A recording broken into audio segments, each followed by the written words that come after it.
Bonjour à tous et bienvenue. L'Association des femmes juristes de Côte d'Ivoire, AFJCI, célèbre ses 40 ans d'existence. Mais quel est l'apport de cette entité au sein de la société ivoirienne? Réponse dans Ça fait l'actualité. Alors qu'est-ce que l'AFJCI? Les précisions d'Ahmed Traoré. L'engagement de l'Association des femmes juristes de Côte d'Ivoire, AFJCI, et ses membres pour la promotion des droits et l'égalité des sexes est sans faille. Depuis sa création, elle a entrepris des actions concrètes. Ainsi, l'AFJCI a décidé de s'adresser directement à toutes les franges de la population en difficulté à travers ses activités que sont consultations juridiques et orientations juridiques, enquêtes, manifestations culturelles, conférences, ateliers et diverses activités à Abidjan et à l'intérieur de la Côte d'Ivoire. Le champ d'action de l'AFJCI s'étend aux droits civils, politiques, socio-économiques et environnementaux et s'adresse aux femmes, aux hommes et aux enfants du milieu rural et urbain. L'AFJCI ambitionne de contribuer à l'émergence des modèles de citoyens conscients de leurs droits et obligations par le biais notamment de la formation, des spots, des affiches, des manifestations publiques et populaires et la publication de brochures et livrets d'informations juridiques. En dehors des financements extérieurs, principalement fournis par des partenaires financiers, les ressources de l'AFJCI proviennent des paiements de droits d'adhésion des membres, cotisations annuelles des membres, des subventions, dons, legs, etc. Peuvent être membres les femmes ayant un diplôme de droit ou exerçant une carrière juridique. Les hommes diplômés de droit ou les associations de juristes peuvent être membres associés. C'est dès 1984 qu'un groupe de femmes juristes commença à travailler sur les droits des femmes et des enfants. En 1986, l'Association des femmes juristes de Côte d'Ivoire, l'AFJCI, fut officiellement créée en tant qu'ONG. Ses membres sont des femmes ayant fait une carrière dans le droit. On trouve donc en son sein des magistrates, des avocates, des notaires, des juristes et bien d'autres. Après 4 décennies d'existence, quel est le bilan de cette association? Pour en parler, j'ai le plaisir de recevoir Maître Francine Aka Angui, avocate, présidente de l'AFJCI. Bonjour et bienvenue. Bonjour Fatim, merci. Et à nos côtés aussi, Madame Vanier Corinne, juriste, spécialiste des questions de violences basées sur le genre à l'AFJCI et coordinatrice de projet. Bonjour et merci d'avoir répondu. Bonjour Fatim.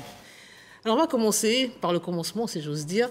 Au début des années 80, déjà, y avait-il un nombre important de femmes juristes en Côte d'Ivoire? Non, dans les années 80, il n'y en avait pas beaucoup, comme vous pouvez l'imaginer. Voilà, parce que les études de droit, c'est quand même assez particulier. Mais il y en avait quand même un petit nombre, on va dire peut-être une 50aine. Alors, qu'est-ce qui a motivé la création de votre association à cette époque? Alors, ce qui a motivé la création de l'association, c'est que c'est un groupe donc, de femmes juristes, avocates, magistrates, notaires, qui se sont rendus compte en 83, il y a eu une grande réforme du droit de la famille.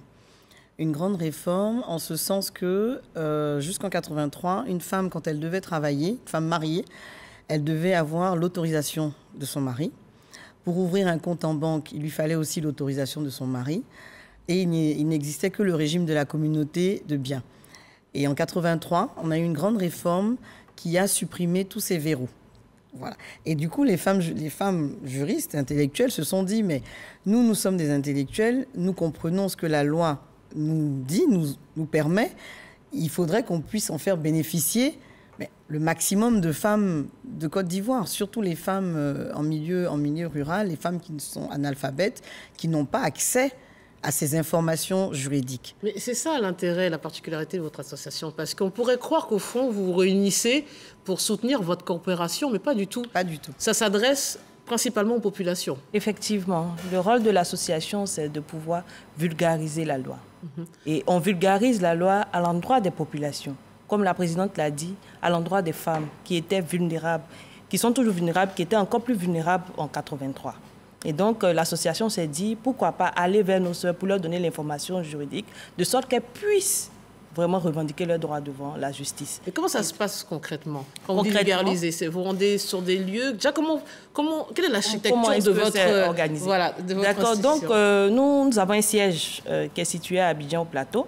Donc, au sein duquel on a une clinique juridique. Donc, des cliniques juridiques sont des centres d'écoute, d'information et d'orientation juridique. c'est à travers les cliniques juridiques que les femmes, et notamment la majorité de la population, a cette information juridique. Et ces cliniques juridiques ont été démultipliées sur l'ensemble du territoire national, grâce bien sûr à nos partenaires. Donc les cliniques juridiques, nous en avons 12 en Côte d'Ivoire. Je peux citer les villes rapidement. Donc on a des cliniques juridiques à Daloa, à San Pedro, à Boaké, à Bundiali, à Bondoukou. Et donc, pour ne citer que ceux-là pour celles de l'intérieur. Et au niveau d'Abidjan, nous avons une clinique juridique au plateau, une autre à Yopougon et une autre clinique juridique à Abobo. Donc ces cliniques juridiques, au sein de ces cliniques juridiques, on a des juristes qui donnent l'information juridique, qui vulgarisent la loi auprès des populations. Et donc les sensibilisations, nous rendons dans les communautés. Et quand nous sommes dans les communautés, nous travaillons avec des relais communautaires qui traduisent le message juridique en langue locale. Parce que préalablement, ces relais communautaires ont été formés. Et ils arrivent quand même à traduire cette information juridique qui n'est pas il y a le français et il y a les langues vernaculaires. Voilà, dans lesquelles on traduit ce message juridique, de sorte que le citoyen lambda puisse avoir cette information et pouvoir se défendre devant la justice. Alors, ça fait partie de vos objectifs, hein, donc la vulgarisation du droit en zone urbaine, semi-urbaine et rurale. Donc vous allez vraiment en toutes les contrées sur l'étendue du territoire national. Il y a aussi un autre objectif, c'est la lutte contre la discrimination et les inégalités sociales. À quoi cela correspond et quelles actions là aussi vous mettez en œuvre pour y remédier? Bon, c'est la promotion de la femme, des droits de la femme en général. C'est-à-dire qu'on explique aux femmes qu'elles ont des droits. Parce que souvent, les femmes se disent, comme elles sont femmes, elles n'ont pas les mêmes droits que les hommes. Et nous leur expliquons que non, vous êtes des êtres humains à part entière et vous avez des droits. Et en plus de ça, en tant que femme, vous avez des droits spécifiques. Donc, il faut que vous les connaissiez pour pouvoir les appliquer. Donc, c'est là où on parle de lutter contre les discriminations. Mais est-ce que vous, en plus de la prévention et de finalement vulgariser, comme vous dites, ces informations et le droit, est-ce qu'il y a un appui juridique? Est-ce que ça va jusque-là? Est-ce que vous plaidez pour elles, si besoin? Bon, nous ne sommes pas tous des juristes. Dans les cliniques juridiques, ce sont vraiment les juristes qui n'ont pas la casquette d'avocat, qui n'ont pas la casquette de magistrat, qui animent ces cliniques juridiques. Donc ce personnel-là donne des orientations, bien sûr, avec l'encadrement des magistrats et des avocats qu'on a au sein de l'association. Et à côté de cela, quand on a donné cette information, c'est ça qu'on appelle l'assistance juridique. Donc les populations ont une oreille attentive. Elles savent vers qui s'orienter quand elles ont des difficultés dans le domaine des successions, dans le domaine de l'état civil, dans le domaine du mariage, dans le domaine des violences domestiques. Et quand elles viennent, on leur donne des orientations. Et quand elles veulent aller plus loin que ça veut dire qu'elles veulent porter plainte, on les accompagne. Et grâce à nos partenaires financiers, on arrive à s'attacher des services d'avocats pour pouvoir les accompagner devant la justice jusqu'au prononcé d'une décision devenue définitive. À côté de cela, il y a le pro bono, effectivement, que nous faisons aux côtés de ces populations-là, de ces femmes-là, pour pouvoir les accompagner quand on n'a pas aussi de projet. Parce que les femmes juristes, ce sont des femmes qui ont des cabinets, qui doivent pouvoir conduire ces cabinets-là vers l'ascension. Mais de temps en temps, elles ont ce sacerdoce-là qu'elles offrent aux populations. Mais justement, en tant que magistrate et réputée, vous intervenez, vous plaidez encore parfois pour certaines femmes de votre association. Oui. En tant qu'avocate, énormément, à tel point que j'ai même eu un prix justement pour ça, un prix pro bono, par rapport au nombre de dossiers, de cas que j'ai défendus gratuitement. Et je ne suis pas la seule au sein de l'association. Toutes celles qui sont avocates, qui militent dans cette association, nous prenons régulièrement des dossiers que nous plaidons gratuitement. Et comment vous les choisissez? Est-ce que c'est quoi? C'est la sensibilité, c'est votre sensibilité qui vous fait faire le choix? Ou c'est l'urgence, la nécessité? Voilà. Souvent, d'abord, c'est l'urgence. Parce que quelqu'un vient vous voir et vous dit « mon audience, c'est demain, c'est après-demain ». On n'a pas le temps de chercher un avocat ou de lui monter un dossier d'assistance judiciaire, parce qu'il faut dire qu'il y a l'assistance judiciaire auquel les personnes vulnérables peuvent bénéficier, qui est une assistance qui est apportée par l'État. Mais pour cela, il faut faire une demande, il faut constituer un dossier, etc. Donc, quand la personne vient vous voir et que le cas est urgent, vous êtes avocat, vous ne pouvez pas laisser la personne repartir comme ça. Vous dites, je vais vous assister, ou une avocate de l'association va vous assister. Et ensuite, en fonction des fois de certaines thématiques, vous voyez, quand quelqu'un vient vous dire, voilà, ma fille de 8 ans a été violée, je ne sais pas quoi faire, vous n'allez pas lui dire, allez voir, maître temps. Oui. Voilà, vous prenez le dossier et vous accompagnez la personne. Donc, on a vraiment beaucoup de dossiers qu'on suit nous-mêmes. Restons sur cette thématique, j'ai envie de dire, cette tragédie, qui est donc la violence basée sur le genre. Et dans la lutte contre ces violences, en particulier celles faites aux femmes et aux enfants, on a le sentiment que c'est quand même votre sujet de prédilection. Effectivement, oui. Les cliniques juridiques sont dans l'accompagnement de ces populations vulnérables. Parce que quand on parle du droit, ce n'est pas forcément accessible à tout le monde, même pour les personnes intellectuelles. Donc imaginez-vous les populations qui vivent, qui sont dans le domaine rural. Donc quand ils entendent déjà la justice, le tribunal, pour eux c'est systématiquement la prison. Les gens ont peur de la justice. Donc je vais dire quoi, aujourd'hui le droit a un visage humain, la justice a un visage humain. Quand ces populations-là viennent vers les cliniques juridiques, elles ont déjà cette oreille attentive. C'est pour ça qu'on parle de clinique. Parce que c'est vrai que peut-être on ne va pas tout de suite trouver la solution, mais dès l'instant où vous avez eu cette oreille attentive, déjà vous êtes guéri à 50%. Donc ces cliniques juridiques-là sont le point d'ancrage entre la population et la justice. Donc nous accompagnons ces populations-là de sorte qu'elles soient rassurées et qu'elles puissent sereinement saisir la justice pour qu'elles puissent obtenir, pourquoi pas, gain des causes. Quand vous parlez justement d'un sujet de prédilection, en fait, les sujets qui nous touchent vraiment ou que les populations viennent nous confier, ce sont leurs sujets personnels. Donc, c'est-à-dire, c'est le droit de la famille. Donc, c'est toutes les questions liées au mariage, à la filiation, aux successions, à l'état civil même, puisque nous aidons les populations à faire leur état civil, à mettre à jour leur pièce d'identité, leur pièce administrative. Vous voyez, c'est vraiment tout ce qui touche à la personne.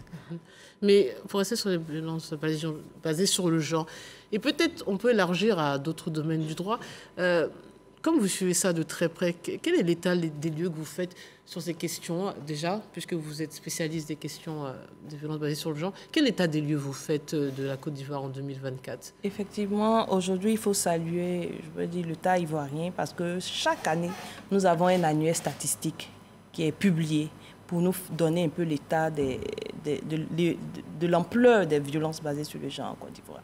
Et je pense que pour les dernières statistiques, nous sommes pratiquement à près de 1000 cas de viol. Plus de 1000 cas de viol, je dirais. Recensés, mais voilà, certainement pas... Voilà, c'est pas toutes... Et voilà. Puis, imaginez-vous que ce n'est pas toutes les violences qui sont documentées parce que c'est au travers des plateformes de VBG que nous avons ces statistiques. Et il n'y a pas... les plateformes VBG ne sont pas représentées partout en Côte d'Ivoire. Donc, imaginez-vous les zones où les personnes n'ont pas cette occasion-là de dénoncer.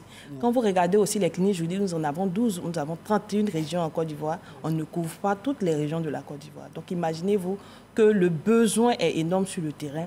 Et nous, c'est notre cheval de bataille. On espère qu'avec l'appui, surtout de l'État de Côte d'Ivoire par rapport à l'UT et le statut d'utilité publique qu'on recherche, on pourra vraiment satisfaire toutes ces populations. On va en parler toujours dans ce bilan plutôt de notre société que de votre association. Pensez-vous qu'en 40 ans, justement, notre corpus juridique s'est amélioré sur toutes ces questions? Ah, complètement. Complètement. On a, en matière de texte, on est complètement à jour. On a ratifié toutes les conventions internationales liées au sujet. On a pris les textes de loi qui vont avec. Le gros problème, c'est l'application. Oui. Voilà, le gros problème, c'est l'application parce qu'en fait, dans notre pays, malheureusement, la loi vit en parallèle des coutumes, des traditions. Donc, l'Ivoirien moyen... son premier réflexe quand il a un problème, c'est de se référer à sa coutume. Qu'est-ce que dit sa coutume? Voilà. Qu'est-ce que dit l'aîné? Qu'est-ce que dit le chef du village? Qu'est-ce que vous voyez? La famille. Alors qu'il y a la loi. Ouais. Et c'est quand on a des problèmes qu'on doit aller à la justice qu'on est confronté maintenant à cette dichotomie-là entre la loi et notre coutume qui ne vont pas ensemble. Vous voyez? Donc, ça crée quand même pas mal de problèmes. Et en matière de violence notamment, je prends le cas de l'excision. L'excision est interdite dans notre pays depuis 1998. Mais aujourd'hui, c'est toujours un sujet d'actualité. C'est vrai, les chiffres ont quand même baissé, mais un fait est qu'en Côte d'Ivoire, l'excision existe toujours. Et les populations développent d'autres stratégies pour ne pas être pris par la justice. Donc, encore un travail de terrain, peut-être. Voilà, c'est vraiment du corps à corps, c'est vraiment du B2B qu'on fait tous les jours dans les communautés pour leur expliquer. Parce que pour elles, c'est normal. Donc, quand tu viens dire que c'est interdit par la loi, elles sont choquées. Donc, il faudrait pouvoir les accompagner. Des enfants. Les mariages des enfants et tout Mariage ça. forcé. Mais vous parliez tout à l'heure de ce statut auquel vous tenez. Vous faites comme un plaidoyer dans la documentation d'utilité publique. Qu'est-ce que ça changerait pour vous, concrètement?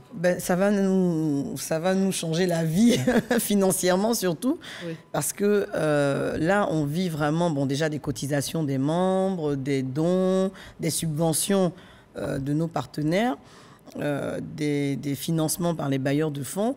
Mais nous-mêmes, c'est difficile pour nous d'avoir un propre budget, d'avoir notre propre finance pour pouvoir pérenniser justement nos cliniques juridiques. Parce que les cliniques juridiques, il y a du personnel.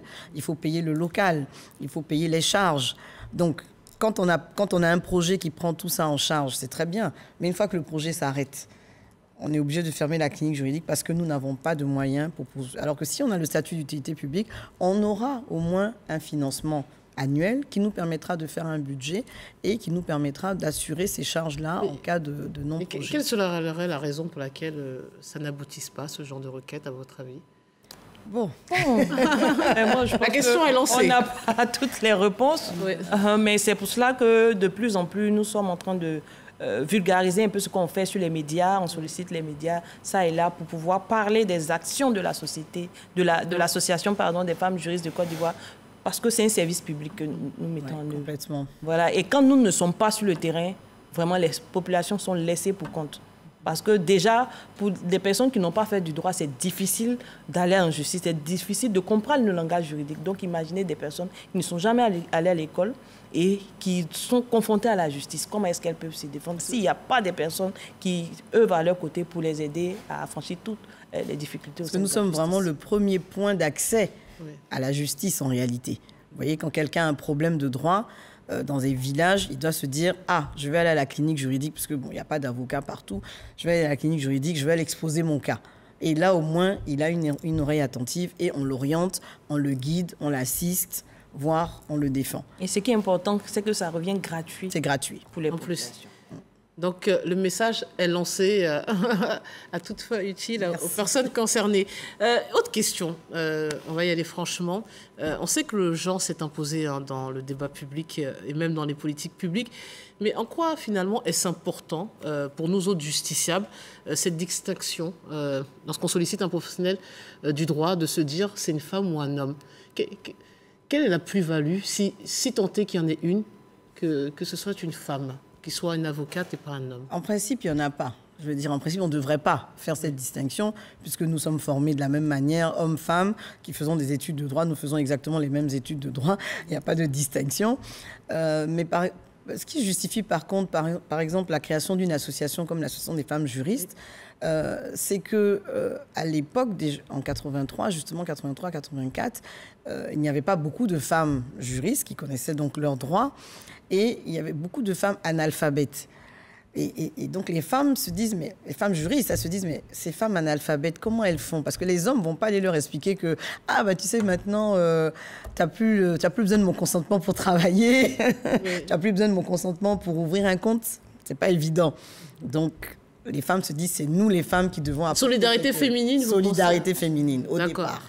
Donc, au départ. Après, maintenant, il y a la sensibilité féminine aussi, qui fait qu'on a une oreille plus attentive sur les cas de VBG. Et puis, en plus de cela, tout le monde n'a pas les moyens de se payer des services d'avocat. Voilà. Ça devrait être le cas. C'est vrai que l'assistance judiciaire existe, mais pour pouvoir avoir accès à ce service, il faut avoir l'information. Où chercher l'information? Mais est-ce qu'il y a des hommes dans cette association ou vous êtes vraiment que des femmes? Non, on a des hommes. Il y a des hommes qui sont des Donc, ce n'est pas juste la sororité. Mais c'est récent quand même, les hommes, il faut le dire. C'est récent, sinon au départ, c'était vraiment que des femmes. C'est depuis, on va dire, une dizaine d'années que nous avons des hommes, parce que c'est des jeunes qui se sont intéressés à la question, qui sont venus nous voir en disant, mais nous sommes juristes, et nous aussi, nous intéressons à ces questions-là de la promotion du droit de la femme, la promotion de la protection des droits des enfants, et on voudrait vraiment vous aider. Mais n'est-ce pas là le meilleur signe